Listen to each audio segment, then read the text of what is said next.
struggling for answers and finding your balance through meditation and the other processes or things that you've set up for you to do that, what does hope mean to you now? That's a really good question. I view hope as a choice, Oh, yes. and I continue to return to that.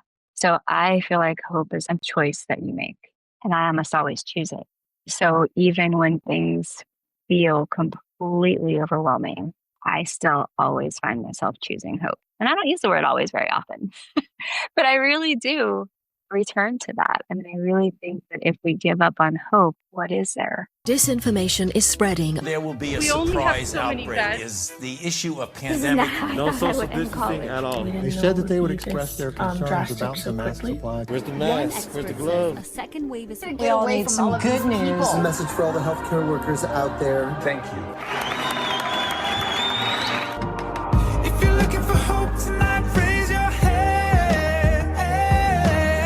If you feel alone and don't understand, if you're fighting the fight of your life, then stand. Welcome to 19 Stories from Fear to Hope. I'm your host, Cheryl Halling.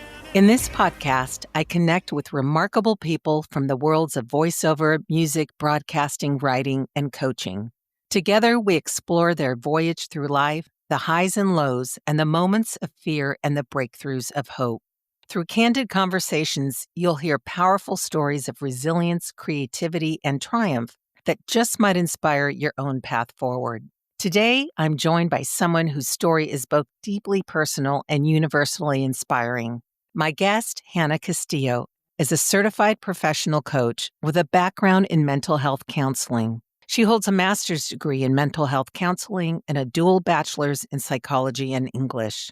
Hannah has dedicated her career to helping others find balance and hope. And what makes her story so compelling is that she knows firsthand how hard that balance can be to achieve. Living with postural orthostatic tachycardia syndrome, or POTS, Hannah faced years of unanswered questions and difficult symptoms while trying to build her career and family life. Through it all, she discovered the power of meditation and mindfulness, not only in managing her own health, but also as a transformative practice for her coaching clients. Her podcast, Love Your Calm, Mini Meditations, won the 2025 American Writing Awards for Podcast of the Year, the Good Pod's #1 podcast of the month in both meditation and alternative health categories, the cover story in the summer issue of the Women Who Podcast magazine, and winner of their 2025 awards in the Changing the World category. Today, we'll hear how even a few minutes of stillness can open the door for us to move from fear to hope. And I'm especially excited to talk with a fellow coffee aficionado and budding latte artist. Hannah Castillo, welcome to 19 Stories. Wow. Thank you so much for that introduction. Hearing all of that together, it's a lot. I'm kind of speechless. Please don't be speechless because it's kind of an interview thing we do here. Trying my best. Thank you so much for having me on. Oh, you're so welcome. Thank you for joining me. How are you doing today? I am okay. I've had my coffee. I've meditated. I have gone for a walk. Doing good. I did all those three things as well. And I was telling you before we started that I did a couple of your meditations before we started. And I realized I got so zen that I was like, oh, wait. I need to like re-energize a little bit because although it is, meditation is both the yin and yang. It's like it's energizing and yet relaxing at the same time. So I'd love to begin because I love going back to people's story of origin, although, there's so much more before your career in mental health. But I'd like to begin by talking about your career in community mental health before moving into private practice as a certified professional coach. So I'm curious what first drew you to psychology and mental health counseling. Wow.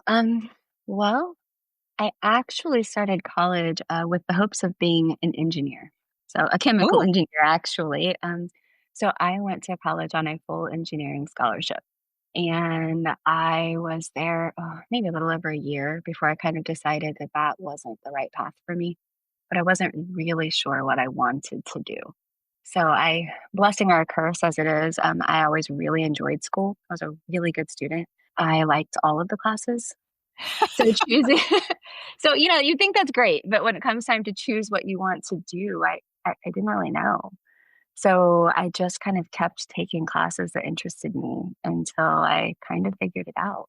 And by that point, I decided I wanted to major in psychology. So when I went to actually change my major to psychology, my advisor actually told me, "Well, you've already earned an English degree in creative writing," because while I was taking the classes I enjoyed, I just kept taking poetry and short story writing. So I wound up majoring in both. And then I, from there, moved into a master's program in mental health counseling. Curious then, what was it like working in community health compared to now working in private practice as a professional coach? Well, I primarily work in private practice as a mental health counselor. I Ah, am okay. also a certified coach, and I do also do some coaching, but my primary job is still in counseling. It's just at a private practice. And starting in community mental health I think that's what I was drawn to at the time. So when I graduated college and my master's program, I really was drawn to work with children. So I started working with kids in foster care. I did a lot of play therapy. I had the advantage of studying with a really well-known play therapist in the area. And my first supervisor was just phenomenal and was very, very well versed in play therapy. So I have a really strong background in that. So I wound up working with a lot of kids who had experienced like trauma or sexual abuse, who are currently in the foster care setting. And that's primarily where I got my start. I also worked with a family preservation program, and we would go into the home. I did some training of the parenting coaches who went in and worked with the parents for reunification plans and things like that. And then I just kind of started working with a broader range of clients from there. That's huge. We're gonna talk about your daughter, Emily, in a little while, and I did listen to your Soulful Mamas podcast episode, and the one thing that really impressed me is really what you just touched on. My own mother was a social worker for 15 years, and some of the things that you talked about in dealing with foster care and certainly adoption, which we'll get into, is really profound, and certainly the way you approached in adopting your own daughter. So before we get into that, if you could just briefly touch, because I think sometimes people don't understand professional coaching. I think it's more common now. There's life coaches, there's business coaches, there's voiceover coaches, whatever profession you're in. But when you say professional certification in professional coaching, what exactly does that mean? I'm qualified to provide coaching because of my mental health degrees, Ah, but okay. I wanted to make certain that I really had a very clear understanding between the line, between counseling and coaching, so that I didn't blur the lines. So I just took some additional coursework in order to make sure that that was very clear for me so that I could separate that. So I currently do both. I offer mental health counseling at a private practice. One of my friends just started a private practice this summer, and she was gracious enough to invite me to join her. So I have loved being there. We're just kind of building it up. And then I do coaching actually through the Aura app.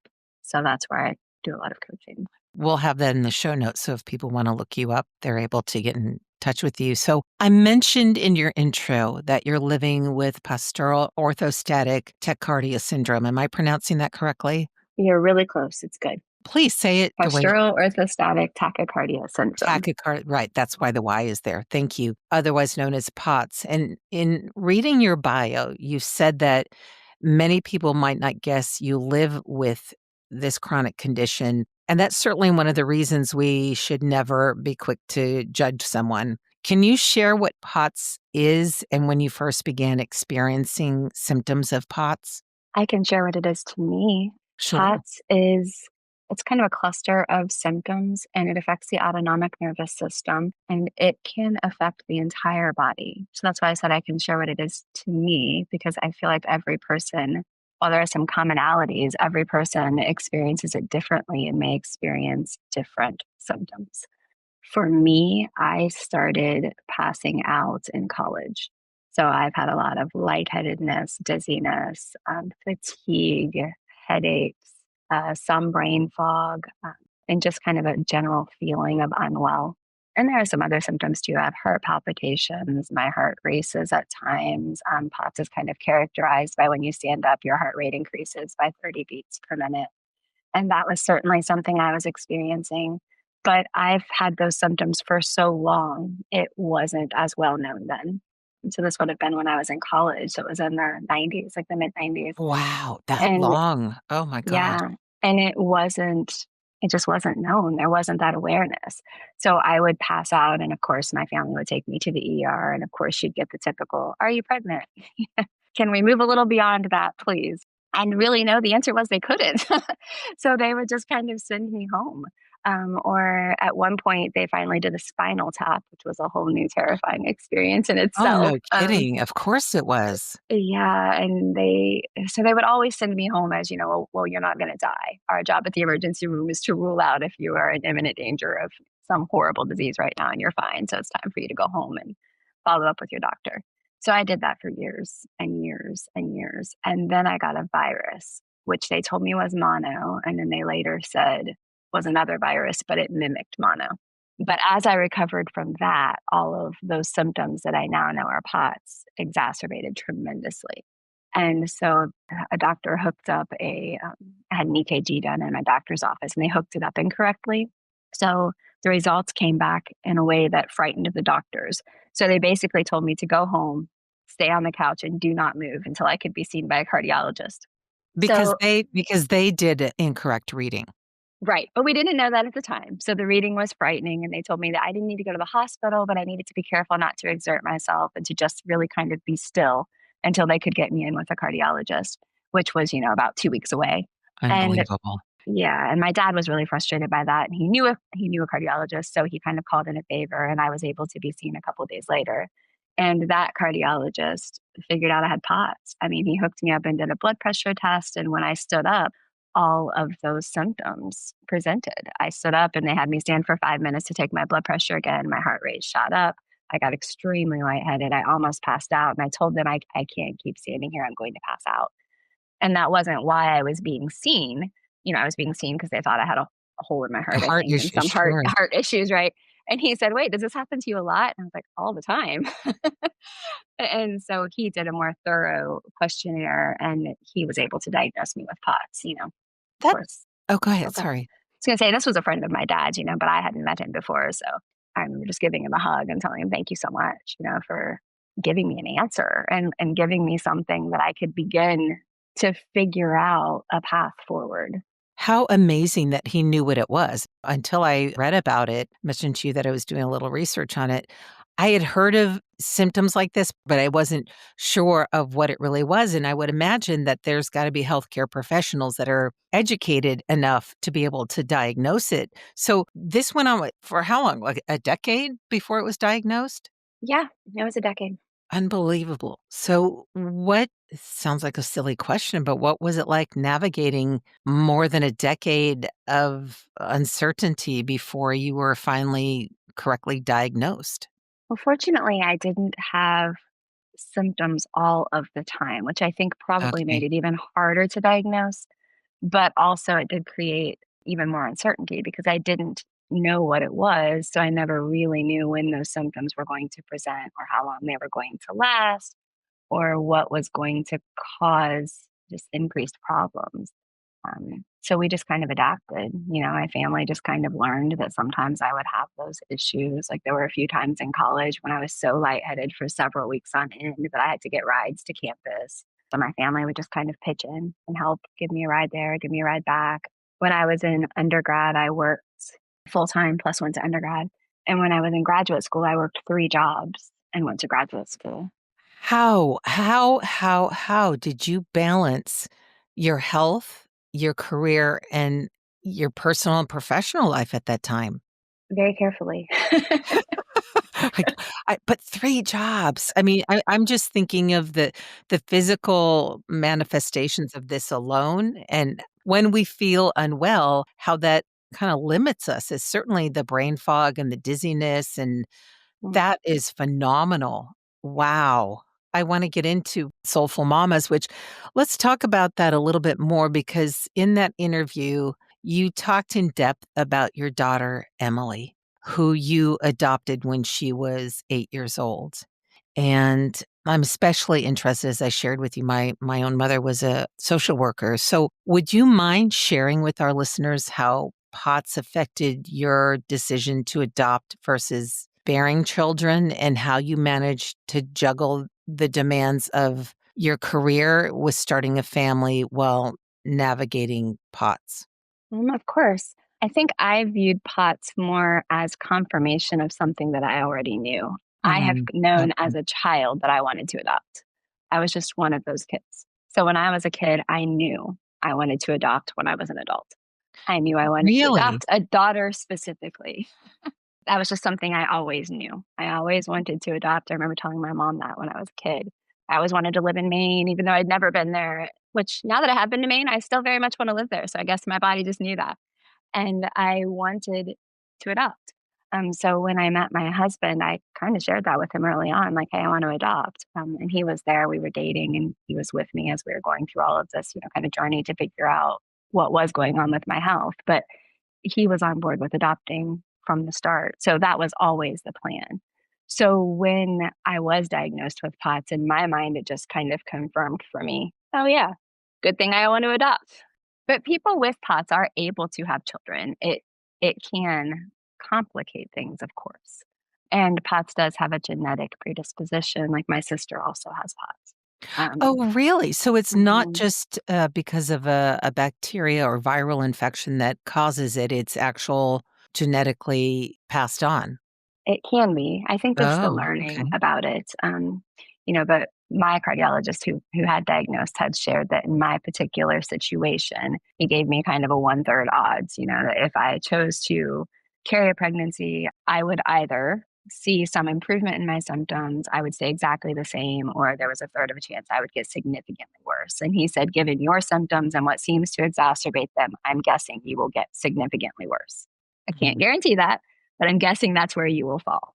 And I already wanted to adopt anyway. So for me, that wasn't that big of a deal. It didn't feel like a loss for me. I know a lot of people that would be something that they would grieve. But for me, I really felt like it was confirmation that I was on the right path. And I guess I've always kind of lived my life that way, that I've just fortunately had the things I needed to have in place to support me at the time. Like I was able to work those 3 jobs in graduate school because they were the right 3 jobs.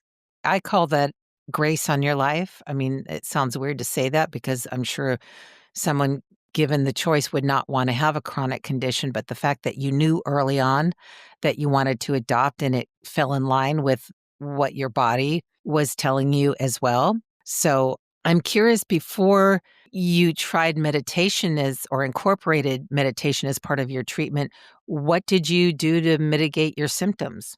I didn't understand my symptoms, so I didn't know what to do. So I would just more respond to them. When they would become present, if I'm very lightheaded and I'm passing out, I would not get up as much. I would Mhm. stay more inactive. I would not drive to take that risk and make sure that I got a ride to go everywhere.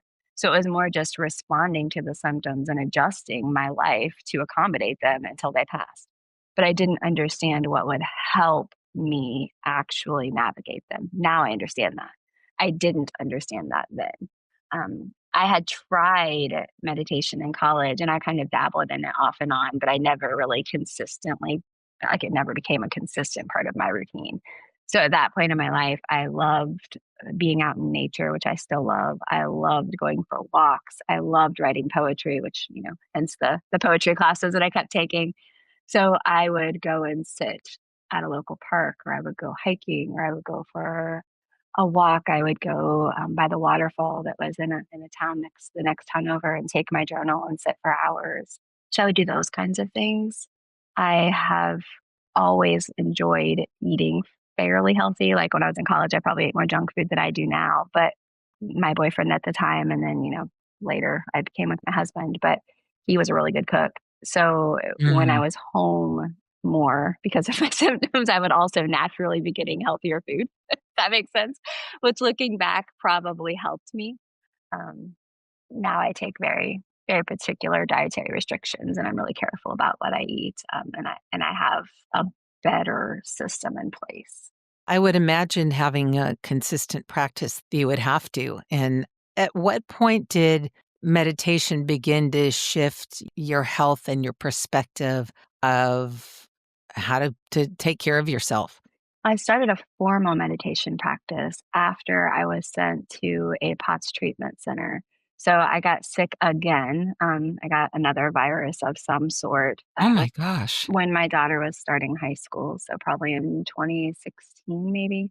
And I got pretty sick and I stayed sick for several months. And the thing about POTS is anytime you get a virus or even something as simple as a cold that's simple for a normal person, a person with like a typical person without those conditions, you get it, you recover, you go back to your life. But even something like a cold will definitely exacerbate those POTS symptoms. So this particular virus left me sick for months.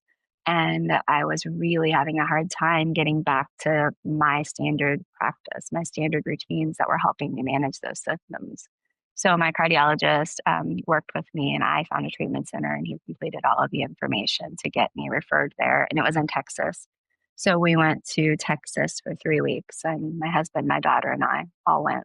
And part of their treatment protocols was meditation.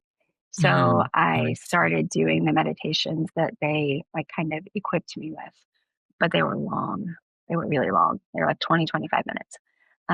And they sent me home with a really structured treatment plan. And it included, doing these meditations. I think it was 2 to 3 times a day, plus this very particular exercise program, a particular diet to follow. And my goal was to get back to being able to work, and also drive and do those kinds of things. I wanted to be able to get back to being able to walk by myself, just the things I had enjoyed before that. So I did keep with their program for a while, and then it became evident that I wasn't going to be able to do all of the things that they wanted me to do and still work That's a lot. because So they were so time you have consuming. life. Yeah. Right, Hey, I right. got a life to live. Yeah, I still had a daughter in high school. She was really active in band and music, and it was really important to me to be at all of her activities. And I had clients, and so it just wasn't practical. So I started looking for other alternatives, which is how I started using the Aura app. They have shorter meditations available. So I started using that and listening to some guided meditations. And then I eventually started meditating just kind of silently on my own, but theirs started like 3 to 4 minutes. So I was able to do that several times throughout the day. And that helped me build like a much more consistent practice that I could keep in place. And when I started doing that, I really saw some big shifts in my health. I was able to do things like go for a walk again. I mean, I remember when we got back from the treatment center, we actually got a new puppy at that time and we'd already arranged to pick her up when we got back from the treatment center, right? How many things? Because of course. Oh, wow. And Okay. that was Camden, one of my Dalmatians that's on my social media pages.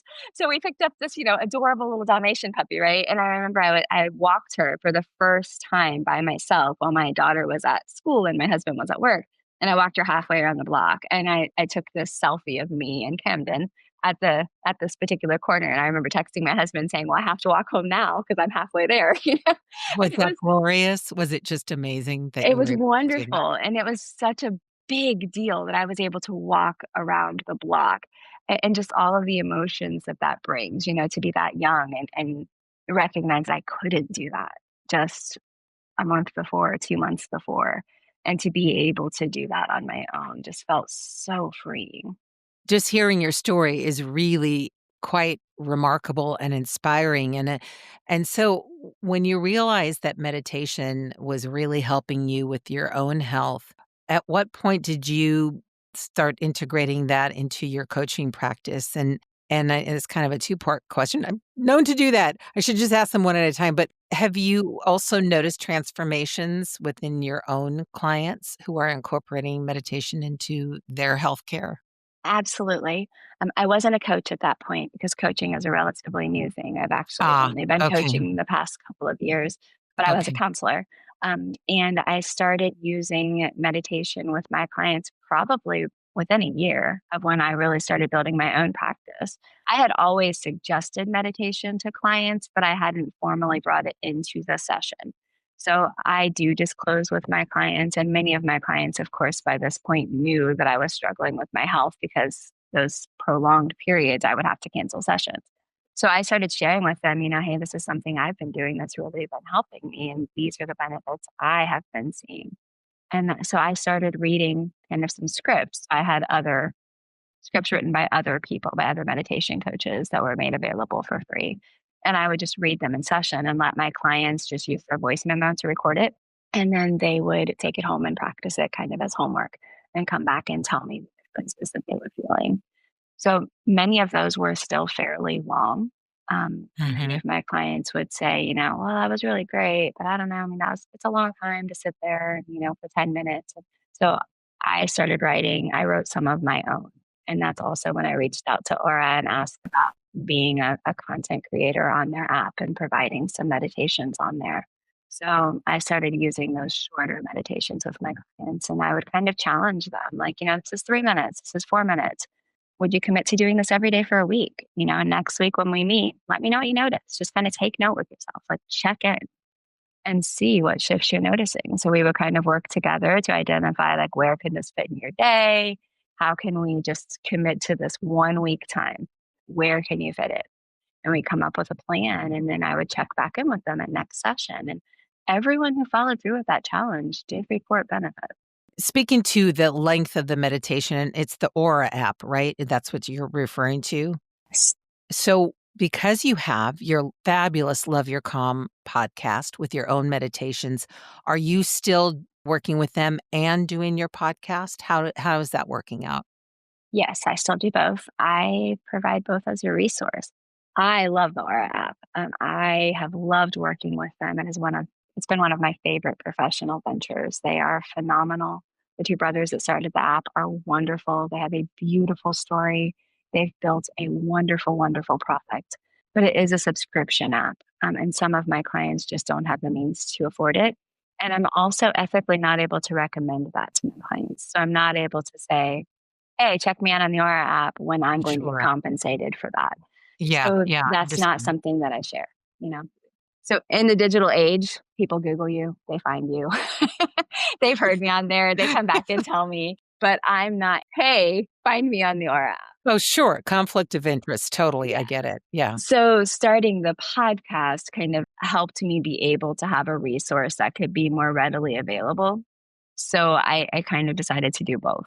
I still navigate both, and I write separate meditations for both. So none of the meditations on Aura are on my podcast. None of the meditations on my podcast are on Aura. So I do them, I keep them completely separate. I do completely different tracks. That sounds like a lot of work. I had another question for you, but before we move on to that, I'd love for you to talk about the one that you did with Grief and Light, which is another podcast that deals with grief and light. It's produced and hosted by Nina Rodriguez. Tell us about that meditation for a moment, because that's a pretty powerful subject to approach, because even in meditation, as in prayer, as in quiet time and dealing with your grief, it can bring up so much for people. So how did that collaboration come about? Nina actually contacted me. We were connected through the Women Who Podcast magazine. We're both a member of their community. And she had reached out and asked if I would be willing to create a meditation specifically for her listeners, which of course I was so honored that she even thought of that and that reached out and asked me to do it. So I already had an episode that I did about grief last spring on the podcast. So there's already one present on there. But of course I agreed to do another one for Nina. So I decided to do it on kind of just honoring your grief and the fact that everyone grieves different, because there's so many ways to grieve, and there's no right way, there's no wrong way. Of course, that's something I deal with a lot in my counseling practice. I personally have experienced a lot of grief. It just felt important to be able to provide that for her. So I made the meditation, and then she and I kind of decided to release it on both of our podcasts the same day, rather than her just releasing it to her audience, so that we could kind of widen that and make that resource available to anyone which I think is a very beautiful and generous thing to do. And we've touched on some things that would lead one to believe they're the embodiment of dealing with fear. And correct me if I'm wrong. Some of the things you've shared with me or that I've listened to even on the other podcasts, I'm thinking, wow, for me, that sounds very fearful. I don't want to put words in your mouth, but I'm curious if that is the case, the idea of moving from fear to hope, if there were turning points that helped you make that shift. I think living with the uncertainty of my health certainly brought about a lot of fear. And there have been some other things that have happened in my family throughout the years that have also caused a lot of uncertainty. And that uncertainty, of course, is rooted in anxiety, right? And that Mhm. fear about what could happen. So for me, I try very, very hard in my own personal life to not get caught up in what ifs and to really ground myself in, what I know, what is true right now. How am I going to handle this and to move forward? So I've always tried to stay really present and to be able to really touch in with myself. And I really feel like that's the big benefit I personally have gotten from meditation is that is dedicated time every day when I am slowing down, really checking in with myself. So for me, I benefit from the actual practice of meditation, but slowing down like that and really checking in and kind of checking in with my body and checking in with what else might I need. I think that has been the biggest shift for me. And that's been the thing that has really helped me be able to remain present in the other areas of my life and not get lost in the fear of now. So much easier said than done, isn't it, to stay present? Because when we think about, especially now, so much noise in the world and so many competing voices and information and advice, et cetera. So I'm curious if someone was listening today feeling overwhelmed by responsibilities or their health or uncertainty in their lives. I imagine, the one small actionable step that you'd recommend is meditation, or is there other things in addition to that that you can recommend for beginning to create balance in their own lives? And for me personally, that has been meditation. Meditation has been the one consistent thing. But I would actually recommend self-compassion in whatever way they can access that the best. I mean, for me, that is meditation. But when I have periods of heightened uncertainty or periods of just a lot of overwhelm in my own life, when lots of things are going on at once. Like my mom was in a very, very serious car accident last spring. And so, Oh, wow. trying to meet Sorry. those needs and be there for her as best I could, but still work and manage my clients and still get out those weekly podcast episodes and still do these other things. So when life happens and things get bigger, I lean even harder into my meditation, but I also pull my journal Mm. back out. So I also need that. So I would encourage people to do whatever they need for their self-compassion. But it helps also to hear what other people are doing. You're doing your meditation, you're doing your journaling, you have your nature walks, which I completely resonate with because if I couldn't walk at least every other day, I don't know what I'd do. That is my one form of therapy for me is really connecting to my surroundings. And I'm fortunate enough to live in a place where I'm kind of surrounded by beauty. I would imagine to be harder for people who are in urban settings with struggling for answers and finding your balance through meditation and the other processes or things that you've set up for you to do that, what does hope mean to you now? That's a really good question. I view hope as a choice, Oh, yes. and I continue to return to that. So I feel like hope is a choice that you make, and I must always choose it. So even when things feel completely overwhelming, I still always find myself choosing hope. And I don't use the word always very often, but I really do return to that. I mean, I really think that if we give up on hope, what is there? And if you've listened to my podcast enough or any of my listeners, they know there's an amen coming at least once. So that's your amen for for this episode. Given, I'm not biased here. It's part of the title of this podcast. So outside of your work, Hannah, you obviously have a full life. mother, a wife, a counselor, a coach. You love reading, cooking, hiking with your 2 Dalmatians, which we're going to talk about for a moment, spending time with your daughter and soon to be, I understand, a grandchild, and even practicing latte art, a woman after my own heart. How do these personal joys fit into your sense of balance, or that is your sense of balance? I think that is my sense of balance, but I have a pretty structured daily routine. I work part-time as a counselor, and then I also, of course, work for Aura. So I provide, some content for them every month. I do a podcast episode every single week, but I have a lot of flexibility. Like none of those commitments take a specific time. So I don't have to work 8 to 5 Monday through Friday. So I'm able to kind of schedule my day in a way that works for me, which I love Okay. so very much. So I start every day with a little meditation. I usually go for a walk if I'm able, if the weather permits, if my symptoms permit that day. If they don't, I do yoga. I make a coffee. I make a latte every morning. So that's how I fit that coffee in every day. What kind of latte do you make? Gosh, I'm currently stuck on apple butter lattes because it's fall and I love What? fall.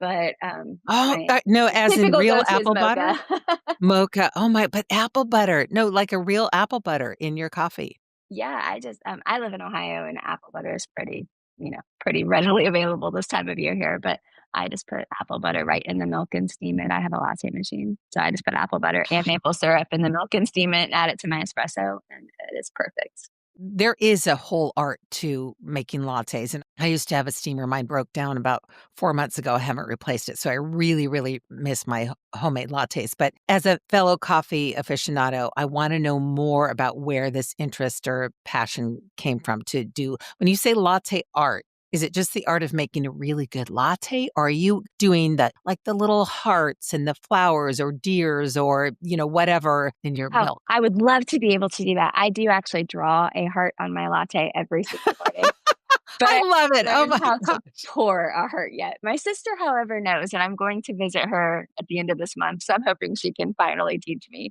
But I have always loved coffee. One of my jobs in college was actually as a baker, and then I also made some of their regular, like, salads and recipes, and then I waited tables at lunch, and we also had a latte machine there. So I've always loved coffee. My daughter worked as a barista at our local coffee shop. My sister has worked as a barista. Oh my It's goodness. kind of a family thing. No, you're serious. I mean, it's in your blood. Yeah, I years ago I worked for Williams Sonoma, and part of our demos that we would do is making coffee and lattes with the different machines that we were demoing. And it's really weird because when I was growing up, I hated coffee, and then I moved to Northern California and moved around the corner from a place that roasted their beans fresh, and then I was hooked, and that's a whole other story. But I can do little pine trees in my milk. I can't do the hearts yet. So, Can't pour the hearts either. I draw them on. I don't know if you've discovered yet, but I tried a lavender latte. I wasn't crazy about that. That's big around here now. But there is and I'm totally spacing on the spice, cardamom latte. Have you had that yet? I have some dietary things, and cardamom is one I don't do well with, so I have Oh, had I'm that so before, and, sorry. Okay. probably not gonna be a daily go-to. Well, there's also this morning I had a ginger turmeric latte. Oh, So, yeah, I've had one of those yeah. as well. I'm really kind of loving salted maple too right now, Oh but my, I that's was gonna say maple. Oh, yes, it's the time of year. Hello, welcome to Coffee Talk. Okay, tell us about Camden and Mabel, your 2 Dalmatians, and I'm gonna favor Mabel because I understand sometimes I say loosely, joins you in meditation or at least watches over you while you meditate. So, tell us about your 2 fur babies. well, they are as opposite as you can be. Camden is just a ball of anxiety all the time. She's very, high strung, high energy, could play fetch forever. And Mabel is really laid back and pretty chill and will usually come and sit by me when I do meditate.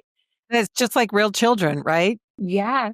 I actually wrote a series of stories that is on the Aura app about kind of what we can learn by watching them and just the differences in their personalities. And so each story is themed on like something that we can learn. Like one of them is on patience and one of them is on comfort. And And so it's just a series of 10 stories that are on the app.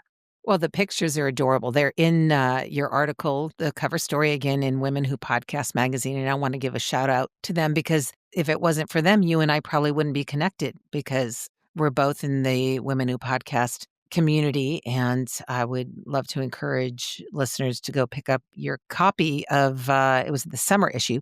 But I am curious, Hannah, if you have a particular faith that you rely on. Particular faith.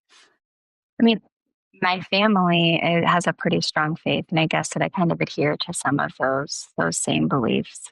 I think what's Okay. most important to me is really adhering to my values. So I really believe, like I would describe myself as spiritual. I really believe in being kind and in showing just kind of compassion to everyone. And I think that there is a lot more of that that's needed in the world right now. Oh, you said a mouthful. Yeah. Yeah, desperate need of it. I will say desperate need of it. Now more so than ever. And you obviously have a very compassionate, empathetic heart, which I would imagine is one of the reasons you went into the practice that you're in. And certainly with your meditation, I think it would be very hard not to have the awareness of how important it is to be kind if you're meditating. I think you know this question because I shared it with you, and it's always it's what I like to end my podcast with. If there was a soundtrack to your life, actually, I have two questions, but the first one being, if there was a soundtrack to your life, what would be on it and why?